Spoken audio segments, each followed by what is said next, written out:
Hello guys, welcome to a channel maths concept academy. मेरा नाम रवि। मैं आपके लिए मैथमेटिकल कंटेंट और साथ ही साथ केवीएस की अपडेट लेके आता हूँ। तो पहले तो मैं आप सबसे सॉरी बोलता हूँ। अभी सॉरी किस लिए बोल रहा हूँ और आज मेरा इस वीडियो को लाने का क्या पर्पज है, आपको सब क्लियरली समझ आएगा, ठीक है ना। सॉरी मैं इसलिए बोल रहा हूँ क्योंकि कभी कभी ऐसा हो जाता है कि हम लोग थोड़ा सा गलत हो जाते हैं। हाँ, मैं थोड़ा सा गलत हो गया, पूरा ना सही, थोड़ा सा गलत जरूर हुआ हूँ, ठीक है ना। तो ये बात मुझे पहले 15-20 दिन पहले ही हिंट मिल गई थी कि ऐसा होने वाला है, लेकिन मैंने सोचा था कि शायद वो फेक र्यूमर हो, ठीक है ना। जो भी मुझे बता रहे थे मुझे लगा कि वो सही ना बता रहे, हो सकता है उनसे कोई एरर हो रहा हो। लेकिन अब ये बात क्लियर हो चुकी है। अब मैं किस बारे में बात कर रहा हूँ सबसे पहले ये बताता हूँ, ठीक है ना। लेकिन आप लोग इस वीडियो को स्टार्ट करने से पहले बस एक बात सोचिए, मेरा चैनल बनाने का प्राइम एजेंडा क्या था और क्या है। मैं सिर्फ और सिर्फ आप लोगों का फायदा चाह रहा हूं ना। ऐसे बहुत से एस्पायरेंट होंगे जिन्होंने उम्मीद हार दी होगी कि रिक्रूटमेंट आएगा, लेकिन मैंने उन्हें उम्मीद बांधी और अब रिक्रूटमेंट आने वाला है। जी हाँ, तो ये वीडियो होने वाली है किस बात की कि केवीएस रिक्रूटमेंट में एग्जैक्ट नंबर ऑफ वैकेंसीज कितनी आने वाली है। केवीएस रिक्रूटमेंट में पहले टीचिंग पोस्ट आएगी या फिर नॉन टीचिंग या दोनों एक साथ। तीसरा ये होने वाला है कि आपका जो एग्जाम है वो कब आएगा। और चौथा ये होने वाला है कि एग्जाम ऑनलाइन होगा या ऑफलाइन। अब इसमें एक पॉइंट थोड़ा सा मेरे जो कैलकुलेशन थी उसको ओवर रूल करेगा। 4 पॉइंट मैंने बताए, 4 में से 3 मेरे रूल फॉलो करेंगे जो मैंने बताए थे फैक्चुअल डाटा। एक थोड़ा सा चेंज हो जाएगा और अब आपको देखना है कि आपको सिर्फ उस एक चेंज को देखना है या उन 3 को देखना है जो मैंने सही बताए। ये आपके ऊपर छोड़ता हूं। लेकिन मुझे बहुत दुख हो रहा है वीडियो बनाते हुए कि हो सकता है अब मैं गलत होने वाला हूं, ठीक है ना। और मेरे जितने भी हेटर्स हैं उन्हें बहुत मौका मिलने वाला है मुझे सुनाने का, ठीक है ना। सुनाओ, जितना सुना सकते हो सुनाओ। गलतियां हर इंसान से हो जाती है, लेकिन थोड़ी सी गलती हो गई और मैंने नहीं की वो गलती केवीएस की तरफ, मतलब किसी की तरफ से नहीं हुई, वो सिस्टम डिले की वजह से हो रहा है, ठीक है ना। सबसे पहला बात कि केवीएस में जो रिक्रूटमेंट इस बार आएगा 2022 डेफिनेट हो गया है कि आने वाला है। अब मैं पहले भी कह रहा था आने वाला है, डेफिनेटली आने वाला है, चाहे कुछ भी हो जाए। कागज पे लिख के दे सकते हैं कि केवीएस में रिक्रूटमेंट आने वाला है। पहली बात, ये उन 4 पॉइंट में से नहीं है, इसे हटा देते हैं। सबसे पहला पॉइंट कि number of post, number of vacancies कितनी होगी। तो मैं बता देता हूं कि मैं पहले भी बता चुका था, टीचिंग की जो रिक्रूटमेंट आएगी वो अराउंड 8,000 और 8 या 8,500 के आसपास आएगी। 9,000 हो सकती है हद से हद, ठीक है ना। लेकिन इस बार जो 2022 में रिक्रूटमेंट आने वाली है उसमें कितनी पोस्ट आने वाली है, कितनी वैकेंसीज आने वाली है? 12,000। जी हाँ, 12,000 पोस्ट आने वाली है, चाहे कुछ भी हो जाए, ठीक है ना। तो 12,000 पोस्ट आने वाली है। इससे बड़ी खुशखबरी आपके लिए नहीं हो सकती कि आप लोग हैरान हो जाओगे कि बिल्कुल सही। अब आप कहोगे सर आप तो गलत हो गए। मैं कहूंगा कैसे? आप कहोगे आपने कहा था 8,500 और आ रही है 12,000। तो मैंने क्या कहा था? 8,500 8,000 आएगी, यही कह रहा हूं। यानी कि 12,000 आने का मतलब है कंफर्म है 12,000। 12,000 से 100 कम हो सकती है, 100 ज्यादा। मेरी बात ओवर रूल नहीं हुई। मैंने 8,500 कही थी, 12,000 नहीं आ रही है, मतलब 12,000 आ रही है, लेकिन 8,500 टीचिंग पोस्ट कही थी। यानी कि ये तय हो गया है कि इस बार रिक्रूटमेंट में टीचिंग नॉन टीचिंग एक साथ आएगा। क्लियर है बात? तो ये बहुत बड़ा अपडेट है किसके लिए? जो नॉन टीचिंग एस्पायरेंट्स है कि हाँ, केवीएस में recruitment 2022 non teaching and teaching दोनों एक साथ रिलीज होने वाला है। केवीएस दोनों का एग्जाम एक साथ कंडक्ट कराने वाला है। मैंने पहले ही कहा था इस बार का रिक्रूटमेंट मेगा रिक्रूटमेंट होगा। समझ आ रहे हो? मेरी प्रीवियस वीडियो देखोगे तो मैं यही कह रहा था कि अभी कोई नहीं बता सकता कि पहले टीचिंग हो या नॉन टीचिंग, ठीक है ना। यही मैं कह रहा था, लेकिन मैंने तो कहा नहीं कि टीचिंग ही होगा या नॉन टीचिंग ही होगा, या टीचिंग नहीं होगा या नॉन टीचिंग नहीं होगा, ठीक है ना। तो 12,000 नंबर ऑफ वैकेंसीज आने वाली है, अराउंड 12,000 ऑलमोस्ट, ठीक है ना। 12,000 से 100 ऊपर हो सकती है, 100 नीचे, 12,000 के आसपास, जिसमें टीचिंग भी आएगी नॉन टीचिंग भी आएगी। और मेरा आइडिया ये है कि 12,000, अगर 12,000 आएगी उसमें से 8, 7.5, 8, 8.5 इतनी होगी टीचिंग पोस्ट, बाकी 3,500-4,000 होगी नॉन टीचिंग पोस्ट। क्लियर है? चलो, पहली बात क्लियर। अब दूसरी बात ये आती है कि सर आपने बता दिया ठीक है 12,000 की, हमने मान लिया ठीक है 12,000 की। मानना नहीं है भाई, तैयारी करना है, ठीक है। मानते मानते निकल जाएगा, ये मौका दोबारा नहीं आएगा। केवीएस बेस्ट जॉब इसलिए है क्योंकि इसमें आप भारत के किसी स्टेट में रहते हो, कहीं पे रहते हो, आप जॉब पकड़ के वापस अपनी जगह वापस आ सकते हो, ये सबसे बड़ा फायदा है। और किसी पोस्ट में रेयरली मिलता है स्टेट गवर्नमेंट को छोड़ के, समझ आ रहा है। आप अपने स्टेट गवर्नमेंट की जॉब में लग गए तो बहुत अच्छी बात है, अदरवाइज किसी और स्टेट गवर्नमेंट की जॉब में लग गए तो जिंदगी भर वहां से नहीं आ सकते, ठीक है। पहली बात तो ये। अब दूसरी बात, मतलब दो बात मेरी जो है वो सही हुई है, ठीक है ना। अब जो गलत होने वाली है वो बता देता हूँ, क्योंकि उसको लेके मुझे बहुत दुख हो रहा है, लेकिन मैं क्या करूं, मेरे हाथ में कुछ नहीं। जैसे कि आपको पता है अभी तक केवीएस रिक्रूटमेंट केवीएस ट्रांसफर 2022 आ जाना चाहिए था। केवीएस ट्रांसफर 2022 आ जाना चाहिए था।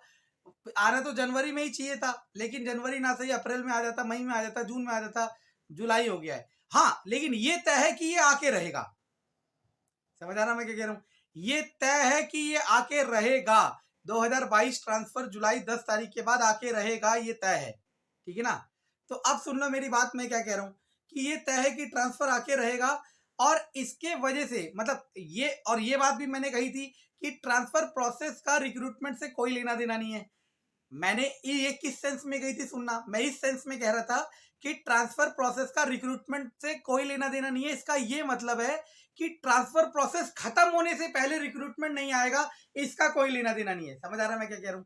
मैंने ये कहा था कि ट्रांसफर खत्म होने से पहले रिक्रूटमेंट नहीं आएगा, इसका लेना देना नहीं है। लेकिन ट्रांसफर प्रोसेस एक प्रोसेस है जो केवीएस को करनी है, और रिक्रूटमेंट एक प्रोसेस है जो केवीएस को करनी है। दैट मीन्स ट्रांसफर प्रोसेस को इनिशिएट तो एटलीस्ट कर देना चाहिए, और वही इनिशिएशन में डिले हो रहा है, ये आप सबकी आंखों के सामने है।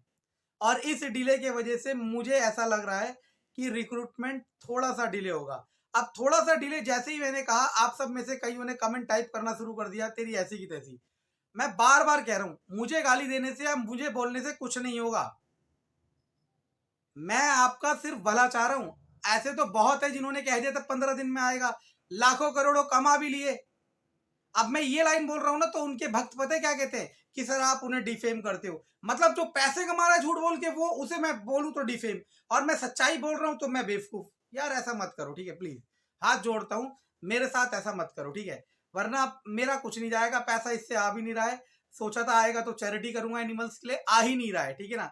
मैं बंद बुंद करके खत्म कर देंगे काम, ठीक है ना। ना मेरा फायदा है, मैं जो समय अपने बच्चों को देना चाहिए था आप लोगों को दे रहा हूं, लेकिन आप लोग उसकी कदर नहीं कर रहे। चलो छोड़ो। तो ट्रांसफर प्रोसेस का कंप्लीट होने से पहले रिक्रूटमेंट आएगा, इसका कोई लिंक नहीं है। लेकिन ट्रांसफर प्रोसेस स्टार्ट होना जरूरी है, क्योंकि ये एक पेंडिंग प्रोसेस है जिसे पहले पूरा करा जाएगा। उसमें थोड़ा बहुत डिले आ रहा है आपकी आंखों के सामने, इसके वजह से थोड़ा सा डिले होने वाला है। और रिक्रूटमेंट नोटिफिकेशन आपका मैक्सिमम खींच पाएगा, इससे ऊपर नहीं जाएगा, बार बार कह रहा हूं, मैक्सिमम खींच पाएगा सितंबर लास्ट से अक्टूबर फर्स्ट वीक। और अगर मैं डायरेक्टली कहूं तो मुझे स्ट्रॉन्ग लीड आ चुकी है कि अक्टूबर फर्स्ट वीक के अराउंड आपका रिक्रूटमेंट नोटिफिकेशन आएगा। अब आप में से कईयों ने फिर टाइप करना शुरू कर दिया कमेंट कि तू तो जून कह रहा था पहले, फिर जुलाई कह रहा था, अब अक्टूबर आ गया, ठीक है ना। तो बच्चों मेरे हाथ में क्या है मुझे ये बताओ, यहां मैं गलत हो गया थोड़ा सा, ठीक है ना। लेकिन मेरे हाथ में थोड़ा ना है, या फिर ऐसा है कि मैंने बैच चला दिया और फिर आपको धोखा दे दिया, नहीं ना।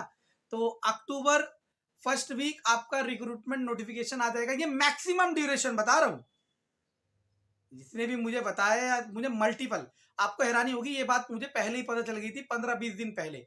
लेकिन मैं इंतजार करता हूं कि मल्टीपल रिसोर्सेज से इंफॉर्मेशन मतलब ऑथेंटिक हो जाए, उसके बाद मैं रिलीज करूं।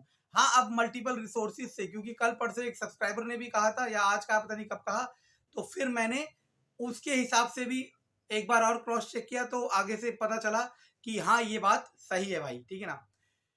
तो मैं ये नहीं कह रहा, अभी भी मैंने अभी भी जुलाई अगस्त कहा, तो मैं अभी भी कह रहा हूँ जुलाई अगस्त आने के पूरे चांस है। लेकिन अब जिस तरीके से हालचाल चल रहा है कि ट्रांसफर प्रोसेस इनिशिएट नहीं हो रहा, इस वजह से एग्जैक्ट डेट है October first week recruitment notification आने का। अब आप कहते हो October first week recruitment notification आएगा, तो सर रिटर्न एग्जाम कब होगा। पहले रिटर्न एग्जाम मैंने नवंबर दिसंबर कहा था, अब रिटर्न एग्जाम जनवरी फरवरी के अराउंड जाएगा। और ये मैक्स टू मैक्स ड्यूरेशन बता रहा हूं, मैक्सिमम गैप लेके चल रहा हूं कि इससे बाहर नहीं जाएगा। समझ आ रहा है मैं क्या कह रहा हूं। यहां मैं गलत हूं, इसके लिए मैं आप लोगों से जब कहोगे तब सॉरी कह तो चुका हूं, जितनी बार कहोगे उतनी बार सॉरी फील करता हूं, क्योंकि मेरे हाथ में नहीं। लेकिन इससे एक फायदा भी तो है। अब ऐसे कई बच्चे थे जिनकी डिग्री नहीं आई थी, उनको मौका मिलेगा, डेफिनेटली मौका मिलेगा। समझ आ रहा है मैं क्या कह रहा हूँ? ठीक है ना? तो ये सब चीज़ें मैं बताना चाह रहा था, लेकिन मुझे लग रहा था कि मैं हिम्मत कैसे जुटाऊं, क्योंकि कई लोग बहुत हर्ट होंगे कि सर अगस्त की जगह अब अक्टूबर कह रहे हो। बच्चा मेरे हाथ में होता तो मैं रोज रिक्रूटमेंट निकालता। पता नहीं आप समझ नहीं पा रहे हो मुझे, या फिर मैं दिखता ही ऐसा हूं कि कन्विंस नहीं कर पाता। ठीक है ना? तो वो एक अलग चीज है। ठीक है, तो अब लास्ट पॉइंट जो आया कि ऑनलाइन होगा ऑफलाइन, इसके बारे में अभी कोई क्लियर कट नहीं बता सकता कि ऑनलाइन या ऑफलाइन, ये बात बाहर अभी आई नहीं है। ठीक है ना? लेकिन मैं आपको अंदाजा दे देता हूँ, मैंने आप अगर जो मेरा रेगुलर सब्सक्राइबर है उसे पता होगा कि मैंने पहले ही कह दिया था अगर दोनों एग्जाम एक साथ होंगे तो हाँ एग्जाम ऑनलाइन होगा, एग्जाम ऑनलाइन होगा अगर दोनों एग्जाम एक साथ होंगे तो मैं इस बात पे अब बहुत श्योरिटी से कह रहा हूँ कि एग्जाम ऑनलाइन होगा। तो 4 बातें बताई मैंने। नंबर फर्स्ट क्या कि रिक्रूटमेंट 2022 में डेफिनेटली आने वाला है, और नंबर ऑफ पोस्ट आएगी 12,000 के अराउंड। अगर नंबर ऑफ पोस्ट 12,000 आएगी तो यानी कि टीचिंग नॉन टीचिंग एक साथ आएगा। तीसरा, अगर टीचिंग नॉन टीचिंग एक साथ आएगा और ट्रांसफर प्रोसेस के वजह से जो थोड़ा डिले क्रिएट हो रहा है उससे मैक्सिमम अक्टूबर तक जाएगा, और एक क्लियर कट लीड है कि अक्टूबर फर्स्ट वीक में अक्टूबर तक आपको रिक्रूटमेंट नोटिफिकेशन दिखेगा। इसका मतलब ये बिल्कुल भी नहीं है कि जुलाई अगस्त वाली डेट गलत है। जुलाई अगस्त में भी आ सकता है, क्योंकि जो अक्टूबर तक मुझे कंफर्म कर रहे हैं, कह रहे अक्टूबर तक मैक्सिमम है, चाहे किसी भी हालत में आएगा आएगा, मतलब अक्टूबर तक आना ही है, इसे कोई नहीं रोक सकता। जुलाई अगस्त भी हो सकता है, सितंबर भी हो सकता है, और अक्टूबर मैक्स हो गया। इसके लिए मैं थोड़ा सा सॉरी बोलता हूँ। ऑप्शन नंबर 4 कि एग्जाम ऑनलाइन हो गया ऑफलाइन, ये मैंने पहले भी कहा था, अभी कोई नहीं बता सकता, लेकिन मैं कह रहा हूँ कि ऑनलाइन एग्जाम होगा। ठीक है, तो जी तोड़ के तैयारी कर ले, आपको ये मौका दोबारा नहीं मिलेगा, और मुझे गालियां बाद में दे देना। ये तो कंफर्म हो गया ना कि अक्टूबर में आएगा। समझ आ रहा है? वैसे तो कई लोग कह रहे थे कि इलेक्शन टाइम में नहीं आएगा, कह रहे थे ना, लेकिन अब ये तो कंफर्म है आपको कि अक्टूबर टाइम में आएगा। और ये भी कंफर्म हो गया कि टीचिंग नॉन टीचिंग दोनों एक साथ आएंगे। अगर आपकी एलिजिबिलिटी नॉन टीचिंग के लिए भी हो रही है तो आपको एक और चांस मिलने वाला है। आप इस चीज सबकी खुशियां ना देखते हुए आप बस इस बात को कमेंट में टाइप करेंगे कि मैं गलत हूं, तो फिर कर लो भाई, मेरा क्या उखाड़ लोगे। धन्यवाद।